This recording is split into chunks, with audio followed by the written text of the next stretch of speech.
ZWF na makhanda laiba relief camp gidamak acha athak mateng panglakre maram kayadagi lapna leiragasu lakpa ngamdrabasu ichin inaw gidamak lepli na khoina mit ki pitabada kappada ekhoi sukap libani leiriba phibam sina mateng pangninglabasu matam chana mateng pangba ngamde ekhoi puna lepminasi ZWF chairman Jensui Kamai UKNA gi army chief fare su taunadaba United Kuki National Army UKNA gi mar gi army chief ni haiba RC Singson combined force na Churachandpur district ki all Galmol Khuldagi fare mahak fabadagi Thengjam Khulgi umangda lotlama khulai khara su recover tawre hairi rocket handok tuna free movement lehenbada pumna magna thodang lominasi damdam sigi miyam na hidak langthak ki awat pa yauna thengnari ba khudong cha daba singa sigi yenglaga chathari ba economic amadi counter blockade ki khongjang handok tuna National Highway sing the free movement lehenbada mari leinaba pumna magna thodang lominasi haina Federation of Civil Society Organization Folks Manipur na appeal tawragli Folks ki Information and Public Relations ki Assistant Secretary Tayen Jamthoibana khuyek piduna thadorakpa cherol amana hai state asigi chinggi mafam sing the economic amadi counter blockade ki khongjang leptana chatharakpana lamdam asigi mipum khudingmakta khudong chadaba kaya mayok na le hidak langthaki awat pa yauna nongmada mathau taba polam kaya gi awat pa leirakpana miyamda chawna chaitheng pire ana layeng sangsingda Hidak langthaki awatpa leirakpana anabasingi layeng chathabada chawna khudong chadaba mayokna hanbada natana nongmagi chara taliba miyoi singda aduki matik awaba mayokna halle highway singna chathok chasen yadaba amadi blockade na maram oiraga mathau taba pochai singi mamal ka hena wangkhalaktuna chawna chaitheng pire maram aduna economic amadi counter blockade ki changsileba khongjang handoktuna state asigi highway singda miyam amadi pochai puba gari sing ayet apan yaudana chatpa yanaba honabada kanglu furup khudingma ki luchingba sing amadi mari leinaba pumnamakna angamba thodang lominasi lengangna su victim moirabasingda achumba wal adu fangalu haiki Itheldagi miyamna leiraga chariba mana masing amasung haira singda hu chenba yaurabra hangnarakle anaba hangbada punariba sem angurda chemical residue hena yaubagi changwangli Dr. Thoithoi Manipur gi kaithel singda yonbadagi miyamna leiduna chanariba mana masing amadi haira sing asi state asigi pothok loinamak oidabana mapandagi pusilakpa singsu yauri polam sing asi leiduna chabada hakchang da kadai fawbaka Kanahali amasung pochai sing asi puthorakpada har napi til hidak sizinabadagi Mei Houba chemical residue na hakchangda kanahanbagi mahutta hu chaba oina thoalakpa yaurabra haina hangnarakle manama sing haira singi pothok yamna puthoknaba makhal kaya gi hidak sizinabagi report fangle laina tina tarakpadasu lengang na piba changdagi hendokna sizinabagi thabaksu chathare haibasu khangle Hidaka hena sizinabagi thabak asi Manipurda hojik fawbagi oina changnem labasu atopa state singdadi thawoina yonanaba pak chawba mafamda thabanina har yauna hidak sing sizinabagi changwangli Manipurda su potlam sing asi marang kaina puthokpa ngamdabadagi mapandagi leptana pusilakli maram asina mapandagi pusilakpa chana thaknaba potlam sing asi state test tawduna hakchang so on gadra so loidra haina yengthokpagi thabaksu lengang na paikhatpa ngamdri hiram asagi matangda crops Solution gi consultant Dr. Thoithoi ka unabada mang hai hojik lomi sing na henjang na pi haira thabada ayambana hidak sijinai masigi mathakta hidak makhal chumdaba amasung chang naidaba kapsin basu yaudaba nate hidak lana kaplubadagi kanaba phangdre haiduna topa makhal kaya kapsin basu yawi kapsin khriba sing adudi lemna mangba nate masigi residue soidina lehogani chana thaknaba potlamda hidak kapsin bagi thaba asi Manipur dagidi mapan gi lam singna yamna heli hojik chariba sem angur boroina chingbasing mapalamda thabada hidak ka hena kapsin bathengnarakhi mapan gi lawmi singna uhai wai thabada carbendazim amadi mancozeb haiduna kapi hidak sing asigi aremba sing pambi gi manada tungsillaga lei hekpada hidak manam namba thengnarakhi yonabagi damak marang kaina thabanina mangba yade haiduna hidak sizinabagi chang mapan gi lamsingda ka hena wangle Manipurda pusilakliba polam sing asi test tawgadabani anaba hangba chatpada chanabigumna sem angur punaraklibani adubu hariba hai anisi yamna pamnabana ka hena hidak sizinaba thengnei anabagi damak puriba chanaba adu hu chenba oina thohanba chumde hairakhi miyamna maku charaga fai hainariba wakal sisu chumthokadabani hidak chairakpa haigi makudana residue hena yawi mapandagi pusilakpadagi Manipurda phangmana haigi makudana residue khara makhaidi safari mana masing haira laibada hidak chaibani haina chingnarabadi maku khoktoklaga ichel naiba isingda chamthokpa natraga ising asabada chamana kanabapi khwaidagi phabadi isana khangba thajaba mafamdagi leiraga chabiu hairaki mapandagi pusilakpa singdi hekpa loiraba matungda kuina thamba yanaba chemical sizinaba yaudaba nate hairi Manipurgi mafam kharada covid thabada dichloro diphenyl ट्रिग्लोरोथोन DDT सिजिन्नबा यावी हिदाक मखल असि लवु सिंगोबददि a thing थमख्रबनी हाइरदुना असिगुम्बा थबक तौबिगनु हाइरक्की हिदाक सिजिन्नबा तारबसु अखंग अहि तानाबियु इसाना पुंगचाइदा चाइसिनबिगनु चाइख्रिब हिदाक सिंग अदु Lemna मांगबा नत्ते चारिबा मियोइ सिंगदा तपना तपना मखल कयागी लाइना मायोकना हलकनी हिदाक अममा चाइख्रबा मतुंगदा गाइंगमदना अतोपा हिदाक अममुक चाइसिनबिगनु food safety officer सिंगनसु मथौ ताबा खुलाई थादुना कैथेलदा basket sample तौबा मथौ ताइ हाइरक्की मणिपुर की ओइन हकचांग दसो ओनगदबा यावब्रा हाइदुना मना मसिंग अमसुंग हैरा चेक तौनबा स्टेट पब्लिक हेल्थ लैबोरेटरी दा माइक्रोबायोलॉजी सेक्शन हापकलबसु क्वालिटी पैरामीटर डी टेस्ट तौबा ngamlabasु सेफ्टी पैरामीटर टेस्ट तौबा खुदोंचाबा फंगनबा ngamdri हाइडी सेफ्टी पैरामीटर की मनुंग चन्ना हेवी मेटल पेस्टिसाइड चिंगबा यावब्रा हाइबदु टेस्ट तौगदबनी फूड सेफ्टी ऑफिशियल सिंगना कैथेलदगी सैंपल खोमगतुना टेस्ट तौबगी थबक चथरी अदुबो ऑफिशियल मसिंग यामदबदगी खुदोंचादबा कया मायोकनै हाइरखी सैंपल सिंगदा सेफ्टी पैरामीटर टेस्ट तौबगी मथौ तारकलबदी मणिपुर की मपानदा फसाइना सखंगबा लैबोरेटरी सिंगदा थारगा टेस्ट तौरी सैंपल अमगी पैरामीटर सिंग पुमनमक टेस्ट तौबदा लुपा लिसिंग तरा हेना चंगी मरम असिना कैथेलदा योलेबा मनामा सिंग अमसुंग हैरा सिंग बुलेंगाकना निंगथीजना टेस्ट तौबा ngamdri लेंगा की लेरिबा लैबोरेटरी की अवाटपा स्टाफ सिंग हपचेंदुना टेस्ट तौबगी मथौ तारी लनाई ओइना लैबोरेटरी सिंग हांगदोकपरोमदसु मियामना मिएंग थंबा मतम ओइरकले फेब्रुवारी 3 दा सेमखिबा अनौबा लेंगा असि नॉर्मल गवर्नमेंट नते एबनॉर्मल गवर्नमेंट नि खेमचान चही सगे फेब्रुवारी 3 दा हंदक की अनौबा लेंगा सेमलकलिबसि नॉर्मल गवर्नमेंट अमदि नते एबनॉर्मल गवर्नमेंट नि हाइना चीफ मिनिस्टर वाई खेमचान फोंदोखरे वाफम असि लेंगा की लैंड रिसोर्सेस डिपार्टमेंट न सिंदुना पैलेस कंपाउंड की MSFDS की ऑडिटोरियम दा पांगथोकपा लोइसंग असिगी ऑनलाइन पोर्टल निपान अमसुंग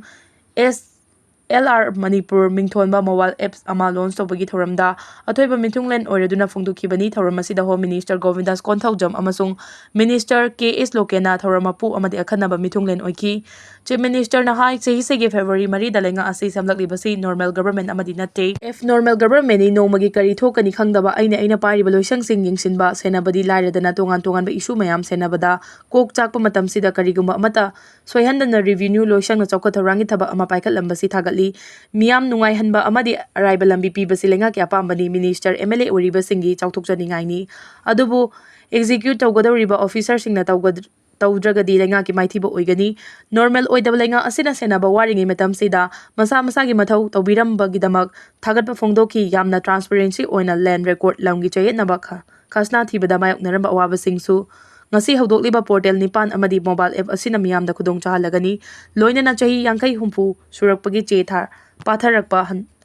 mantharakpa su kohalagani haiki ngasi gi thoramda secretary land resources TS Kiran Kumar deputy commissioner Singh अमसुंग SDO SD सिंहसु सरुग्याखी national institute of technology NIT की मतंगदा कांग्रेस ना हाइबा याबा हाइरे कांग्रेस की मतमदा NIT की पत्ता पिरमलबनी परमानेंट कैंपस लेना लेना करिगी होंगदोकदौरिबनो कांग्रेस नबु तौरमलबदी फगेरा फरोइरा थुगाइगदबनी हाइबगी वाखलोन थादोकपियो ओक्रमी बोबी हौजिक लेरिबा मणिपुर लेंगाना मतिंग लेना कांग्रेस न तौरमदबा स्टेट नत्रगा सेंटर की ओइबा इंस्टीट्यूशन अमता लिंगबियो कांग्रेस न बु तौरमलबदी फगेरा फरोइरा मुथतकदबनी हाइबगी वाखलोन थादोकपियो अमसुंग कांग्रेस के मतमदा NIT मणिपुर की एकर 341.5 की पता जमाबंदी सादुना इंस्टीट्यूशन असिदा खुसेनखरे लोइना NIT मणिपुर के कैंपस लेरमदबगी मौंगदा मणिपुर लेंगाना फोंदोरगलिबा असि लाइबक थीबनी हाइरदुना परमानेंट कैंपस लेरिबा NIT मणिपुर बु करिगी होंदोकदौरिबनो हाइना चीफ मिनिस्टर अहुमलक ओइरमलबा कांग्रेस प्रेसिडेंट ओक्रमी बोबीना हंग्रे वाफम सी ngasi कांग्रेस भवन दा पांगथोकपा पावगी मिफमदा फोंदोकलदुना ओक्रमी बोबीना मखाताना हाइकिबदा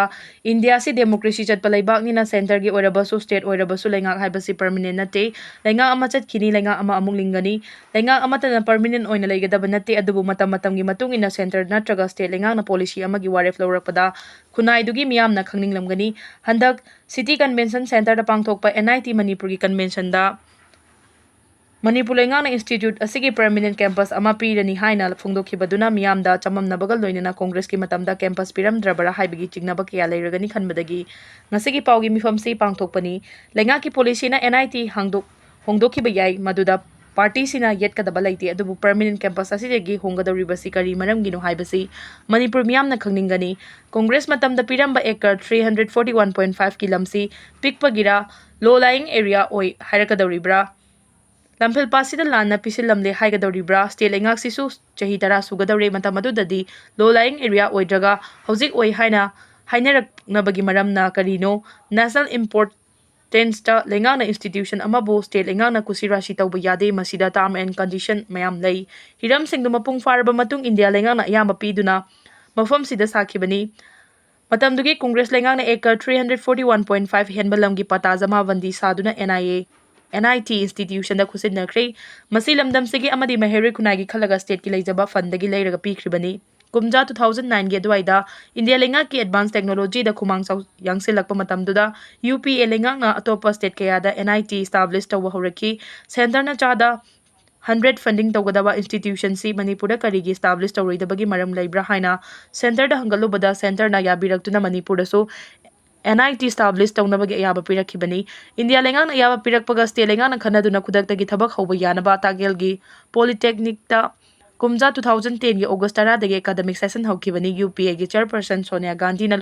ꯀꯨꯝꯖꯥ 2010ꯒꯤ ꯅꯕꯦꯝꯕꯔ 12ꯇ ꯀꯪꯂꯥꯗ NIT ꯃꯅꯤꯄꯨꯔ ꯎꯔꯦꯞ ꯎꯌꯨꯡ ꯇꯝꯈꯤ꯫ ꯃꯁꯤ ꯏꯟꯗꯤꯌꯥꯒꯤ ꯑꯣꯏꯅ 10ꯁꯨꯕ ꯏꯟꯁꯇꯤꯇ꯭ꯌꯨꯁꯟ ꯑꯣꯏꯔꯝꯒꯅꯤ꯫ ꯑꯃꯔꯣꯝꯗ NITꯒꯤ ꯂꯝꯒꯤ ꯁꯔꯨꯛꯁꯤꯗ ꯑꯦꯀꯔ 200 ꯔꯣꯝꯒꯤ ꯋꯥꯇꯔ ꯕꯣꯗꯤ ꯑꯃ ꯁꯦꯝꯒꯠꯇꯨꯅ ꯏꯝꯐꯥꯜꯒꯤ ꯑꯀꯣꯏꯕꯗ ꯂꯩꯔꯤꯕ AC ꯁꯤꯡꯗꯒꯤ ꯅꯣꯡꯖꯨ ꯊꯥꯗ ꯂꯥꯛꯄ ꯏꯆꯨꯝꯁꯤꯡ ꯇꯨꯡꯍꯟꯅꯕ ꯋꯥꯇꯔ ꯕꯣꯗꯤ ꯑꯃ ꯃꯊꯧ ꯇꯥꯒꯅꯤ ꯈꯟꯕꯗꯒꯤ ꯋꯥꯇꯔ ꯔꯤꯁꯣꯔꯁꯦꯁ ꯃꯤꯅꯤꯁꯇ꯭ꯔꯤꯗ ꯃꯐꯝꯁꯤꯗ ꯋꯥꯇꯔ ꯕꯣꯗꯤ ꯑꯃ ꯁꯦꯝꯒꯠꯀꯦ ꯍꯥꯏꯔꯨꯕꯗ ꯁꯦꯜ ꯄꯤꯔꯛꯀꯦ ꯍꯥꯏꯅ ꯑꯌꯥꯕ ꯄꯤꯔꯛꯈꯤ꯫ ꯑꯗꯨꯕꯨ ꯃꯁꯤꯗꯒꯤ ꯂꯧꯊꯣꯔꯛꯀꯗꯕ ꯂꯩꯕꯥꯛ ꯀꯗꯥꯏꯗ ꯀꯝꯗꯧꯅ ꯊꯝꯒꯅꯤ ꯍꯪꯂꯛꯄꯗ ꯏꯟꯖꯤꯅꯤꯌꯔꯁꯤꯡꯅ ꯄꯥꯎꯈꯨꯝ ꯄꯤꯕ ꯉꯝꯈꯤꯗꯕꯗꯒꯤ ꯋꯥꯇꯔ ꯕꯣꯗꯤ ꯊꯝꯕ ꯉꯝꯈꯤꯗꯕꯅꯤ꯫ ꯍꯧꯖꯤꯛ ꯃꯐꯝꯁꯤꯗ ꯃꯅꯤꯄꯨꯔ ꯂꯩꯉꯥꯛꯅ ꯋꯥꯇꯔ ꯕꯣꯗꯤꯅꯤ ꯍꯥꯏꯅ ꯄꯥꯏꯈꯠꯂꯤꯕꯁꯤ ꯐꯠꯇꯦ ꯍꯥꯏꯕꯗꯤ ꯅꯠꯇꯦ꯫ ꯃꯗꯨꯒꯤ ꯗꯤꯇꯦꯜ ꯔꯤꯄꯣꯔꯠ ꯑꯗꯨꯗ ꯃꯁꯤꯗꯒꯤ ꯂꯧꯊꯣꯔꯛꯄ ꯂꯩꯕꯥꯛ ꯂꯩꯈꯣꯝꯅꯆꯤꯡꯕ ꯀꯗꯥꯏꯗ ꯗꯤꯁꯄꯣꯖ ꯇꯧꯒꯗꯒꯦ 하이ꯕꯁꯤ ꯌꯥꯎꯔꯝꯒꯅꯤ꯫ ꯃꯗꯨ NIT ꯃꯅꯤꯄꯨꯔꯗ ꯀꯝꯁꯤꯟꯒꯗꯕꯅꯤ ꯍꯥꯏꯕꯗꯤ ꯌꯥꯎꯔꯝꯂꯣꯏ꯫ ꯀꯣꯡꯒ꯭ꯔꯦꯁ ꯄꯥꯔꯇꯤ ꯑꯃꯗꯤ ꯃꯤꯌꯥꯝꯅ ꯆꯤꯡꯅꯔꯤꯕꯗꯤ ꯋꯥꯇꯔ ꯕꯣꯗꯤꯗꯒꯤ ꯂꯧꯊꯣꯔꯛꯄ ꯂꯩꯕꯥꯛ ꯂꯩꯈꯣꯝꯁꯤꯡ ꯊꯪꯅꯔꯤꯕ ꯃꯐꯝꯁꯤꯡꯗ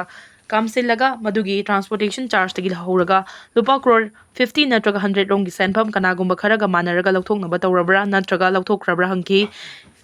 NIT ꯀꯦꯝꯄꯁꯇ ꯁ꯭ꯇꯦꯠ ꯂꯩꯉꯥꯛꯅ ꯄꯥꯏꯈꯠꯂꯤꯕ ꯋꯥꯇꯔ ꯕꯣꯗꯤꯗꯒꯤ ꯀꯥꯝꯊꯣꯔꯛꯄ ꯂꯩꯕꯥꯛ ꯂꯩꯈꯣꯝꯁꯤꯅ ꯃꯔꯝ ꯑꯣꯏꯔꯒ ꯀꯦꯝꯄꯁꯁꯤ ꯏꯁꯤꯡ ꯊꯨꯝꯂꯤꯕꯅꯤ꯫ ꯃꯁꯤꯗꯒꯤ ꯀꯥꯝꯊꯣꯔꯛꯄ ꯂꯩꯕꯥꯛ ꯂꯩꯈꯣꯝꯁꯤꯡ NIT ꯀꯦꯝꯄꯁꯇ ꯀꯥꯝꯁꯤꯜꯂꯨ ꯍꯥꯏꯕꯒꯤ ꯑꯌꯥꯕ ꯀꯅꯥꯅ ꯄꯤꯕꯒꯦ? ꯏꯟꯁꯇꯤꯇ꯭ꯌꯨꯠ ꯑꯁꯤꯒꯤ ꯔꯦꯖꯤꯁꯇꯔ ꯅꯠꯇ꯭ꯔꯒ ꯗꯤꯔꯦꯛꯇꯔꯅ ꯀꯥꯝꯁꯤꯜꯂꯨ ꯍꯥꯏꯕ꯭ꯔꯥ? ꯏꯟꯁꯇꯤꯇ꯭ꯌꯨꯠ ꯑꯁꯤꯕꯨ ꯂꯩꯉꯥꯛꯅ ꯍꯣꯡꯗꯣꯛꯅꯤꯡꯕꯒꯤ ꯑꯦꯖꯦꯟꯗꯥ ꯂꯩꯕ꯭ꯔꯥ? ꯂꯩꯉꯥꯛꯁꯤꯅ ꯃꯇꯤꯡ ꯂꯩꯅ ꯁꯦꯟꯇꯔ ꯅꯠꯇ꯭ꯔꯒ ꯁ꯭ꯇꯦꯠꯀꯤ ꯑꯅꯧꯕ ꯏꯟꯁꯇꯤꯇ꯭ꯌꯨꯁꯟ ꯑꯃ ꯂꯤꯡꯅꯕ ꯍꯣꯠꯅꯕꯤꯌꯨ ꯍꯥꯏꯅꯁꯨ ꯐꯣꯡꯗꯣꯛꯈꯤ꯫ ꯎꯜꯐꯥꯒꯤ ꯀꯦꯗꯔ 4 ꯆꯪꯖꯔꯛꯈ꯭ꯔꯦ꯫ ꯑꯔꯨꯅꯥꯆꯜ ꯄ꯭ꯔꯗꯦꯁꯀꯤ ꯂꯣꯡꯗꯤꯡ ꯗꯤꯁꯇ꯭ꯔꯤꯛꯀꯤ ꯋꯥꯈꯥꯗ ꯂꯩꯕ ꯂꯣꯡꯗꯤꯡ ꯄꯨꯂꯤꯁ ꯑꯃꯗꯤ 44ꯁꯨꯕ ꯑꯁꯥꯝ ꯔꯥꯏꯐꯜꯁꯇ ꯃꯤꯂꯤꯇꯦꯟꯠ ꯑꯥꯎꯠꯐꯤꯠ ꯎꯜꯐꯥ-ꯑꯥꯏꯒꯤ ꯀꯦꯗꯔ 4 ꯈꯨꯠꯂꯥꯏ ꯊꯥꯗꯣꯛꯇꯨꯅ ꯆꯪꯖꯔꯛꯈ꯭ꯔꯦ꯫ ꯆꯪꯖꯔꯛꯈ꯭ꯔꯕ ꯀꯦꯗꯔꯁꯤꯡ ꯑꯗꯨꯗꯤ SSLC ꯑꯦꯖꯦ ꯑꯁꯣꯝ 32, SSLC ꯕꯤꯞꯂꯣꯞ ꯑꯁꯣꯝ 38, SSLC ꯃꯣꯅꯩ ꯑꯁꯣꯝ 29 ꯑꯃꯗꯤ SS ꯄ꯭ꯔꯥꯏꯚꯦꯠ ꯕꯣꯂꯤꯟ ꯑꯁꯣꯝ 22ꯅꯤ꯫ ꯀꯦꯗꯔ 4 ꯑꯁꯤꯅ ꯄꯨꯂꯤꯁ ꯑꯃꯗꯤ ꯑꯁꯥꯝ ꯔꯥꯏꯐꯜꯁꯇ ꯆꯪꯖꯔꯛꯈꯤꯕ ꯑꯗꯨꯗ ꯃꯈꯣꯏꯗꯒꯤ ꯁꯦꯀ꯭ꯌꯨꯔꯤꯇꯤ ꯐꯣꯔꯁꯅ ꯄꯤꯁꯇꯣꯜ 4 ꯑꯃꯁꯨꯡ ꯀꯥꯞꯄ ꯌꯥꯔꯤꯕ ꯃꯔꯨ 18 ꯔꯤꯀꯣꯚꯔ ꯇꯧꯈꯤ꯫ ꯎꯜꯐꯥ-ꯑꯥꯏꯒꯤ ꯀꯦꯗꯔ 4 ꯑꯁꯤꯅ ꯆꯪꯖꯔꯛꯈꯤꯕꯁꯤ ꯑꯔꯨꯅꯥꯆꯜ ꯄ꯭ꯔꯗꯦꯁ ꯑꯃꯗꯤ ꯑꯋꯥꯡ ꯅꯣꯡꯄꯣꯛꯀꯤ ꯇꯣꯉꯥꯟ ꯇꯣꯉꯥꯟꯕ ꯃꯐꯝꯗ ꯁꯦꯀ꯭ꯌꯨꯔꯤꯇꯤ ꯐꯣꯔꯁꯅ ꯆꯠꯊꯔꯤꯕ ꯀꯥꯎꯟꯇꯔ ꯏꯟꯁꯔꯖꯦꯟꯁꯤ ꯑꯣꯄꯔꯦꯁꯟꯒꯤ ꯑꯆꯧꯕ ꯃꯥꯏꯄꯥꯛꯄ ꯑꯃꯅꯤ ꯍꯥꯏꯅ ꯑꯁꯥꯝ ꯔꯥꯏꯐꯜꯁꯅ ꯐꯣꯡꯗꯣꯛꯈꯤ ꯍꯥꯏꯔꯤ꯫ ꯊꯥꯏꯂꯦꯟꯗ ꯀ꯭ꯂꯥꯁ 8 ꯇꯝꯂꯤꯕ ꯃꯍꯩꯔꯣꯏ ꯑꯃꯅ ꯃꯤꯑꯣꯏ 9 ꯅꯣꯡꯃꯩꯅ ꯀꯥꯞꯇꯨꯅ ꯍꯥꯠꯈ꯭ꯔꯦ꯫ ꯊꯥꯏꯂꯦꯟꯗꯒꯤ ꯕꯦꯡꯀ꯭ꯔꯨꯋꯥꯏ ꯗꯤꯁꯇ꯭ꯔꯤꯛꯇ ꯂꯩꯕ ꯁ꯭ꯀꯨꯜ ꯑꯃꯗ ꯀ꯭ꯂꯥꯁ 8 ꯇꯝꯂꯤꯕ ꯃꯍꯩꯔꯣꯏ ꯑꯃꯅ ꯅꯣꯡꯃꯩꯅ ꯀꯥꯞꯄꯗ ꯃꯤꯑꯣꯏ 9 ꯁꯤꯈ꯭ꯔꯦ ꯑꯃꯁꯨꯡ 15ꯅ ꯑꯁꯣꯛ-ꯑꯄꯟ ꯅꯪꯈ꯭ꯔꯦ꯫ ꯁꯤꯔꯕ ꯃꯤꯑꯣꯏ 9ꯒꯤ ꯃꯅꯨꯡꯗ ꯑꯣꯖꯥ 3 ꯌꯥꯎꯈꯤ ꯍꯥꯏꯅ ꯂꯣꯀꯦꯜ ꯃꯤꯗꯤꯌꯥꯅ ꯔꯤꯄꯣꯔꯠ ꯇꯧꯔꯛꯈꯤ꯫ ꯁ꯭ꯀꯨꯜ ꯑꯗꯨꯗ ꯅꯣꯡꯃꯩ ꯀꯥꯞꯂꯦ ꯍꯥꯏꯕꯒꯤ ꯄꯥꯎ ꯍꯦꯛ ꯐꯪꯈꯤꯕꯒ ꯃꯤꯑꯣꯏ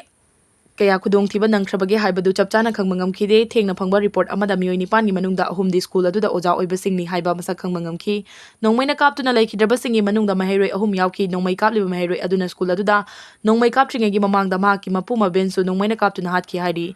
ꯕꯦꯡꯀꯣꯛ ꯄꯣꯁꯠꯅ ꯐꯣꯡꯗꯣꯔꯛꯄ ꯔꯤꯄꯣꯔꯇꯔ ꯑꯃꯒꯤ ꯃꯇꯨꯡꯏꯟꯅ ꯂꯥꯏꯕꯛ ꯊꯤꯕ ꯊꯧꯗꯣꯛ ꯑꯗꯨ ꯕꯦꯡꯀꯣꯛꯇꯒꯤ ꯀꯤꯂꯣꯃꯤꯇꯔ 10 ꯂꯣꯝ ꯆꯠꯂꯒ ꯂꯩꯕ ꯅꯣꯟꯊꯥꯕꯨꯔꯤ ꯄ꯭ꯔꯣꯚꯤꯟꯁꯀꯤ ꯃꯅꯨꯡ ꯆꯟꯅ ꯂꯩꯕ ꯗꯦꯞꯁꯤꯔꯤꯟ ꯅꯣꯟꯊꯥꯕꯨꯔꯤ ꯁ꯭ꯀꯨꯜꯗ ꯊꯣꯛꯈꯤꯕꯅꯤ ꯍꯥꯏꯔꯤ꯫ ꯊꯧꯗꯣꯛ ꯑꯗꯨꯕꯨ ꯊꯥꯏꯂꯦꯟꯗꯒꯤ ꯄ꯭ꯔꯥꯏꯝ ꯃꯤꯅꯤꯁꯇꯔ ꯑꯅꯨꯇꯤꯟ ꯆꯥꯔꯅꯕꯤꯔꯥꯀꯨꯂꯟꯅ ꯌꯥꯝꯅ ꯂꯨꯝꯅ ꯂꯧꯕꯒ ꯂꯣꯏꯅꯅ ꯅꯣꯡꯃꯩ ꯀꯥꯞꯄꯒꯤ ꯊꯧꯗꯣꯛ ꯑꯗꯨ ꯌꯥꯝꯅ ꯅꯤꯡꯊꯤꯅ ꯁꯦꯝ ꯁꯥꯔꯕ ꯃꯇꯨꯡꯗ ꯊꯣꯛꯈꯤꯕ ꯂꯥꯏꯕꯛ ꯊꯤꯕ ꯊꯧꯗꯣꯛ ꯑꯃꯅꯤ ꯍꯥꯏꯔꯤ꯫ ꯃꯍꯩꯔꯣꯏ ꯑꯗꯨꯅ ꯅꯣꯡꯃꯩ ꯀꯥꯞꯇꯨꯅ ꯃꯤꯑꯣꯏ ꯀꯌꯥ ꯍꯥꯠꯈ꯭ꯔꯕ ꯃꯇꯨꯡꯗ ꯃꯁꯥ ꯃꯇꯣꯝꯇ ꯅꯣꯡꯃꯩꯅ ꯀꯥꯞꯇꯨꯅ ꯁꯤꯖꯤꯟꯅꯕꯁꯨ ꯊꯧꯔꯥꯡ ꯇꯧꯈꯤ ꯍꯥꯏꯅ PM ꯑꯅꯨꯇꯤꯟ ꯆꯥꯔꯅꯕꯤꯔꯥꯀꯨꯂꯟꯅ ꯃꯈꯥ ꯇꯥꯅ ꯐꯣꯡꯗꯣꯛꯈꯤ꯫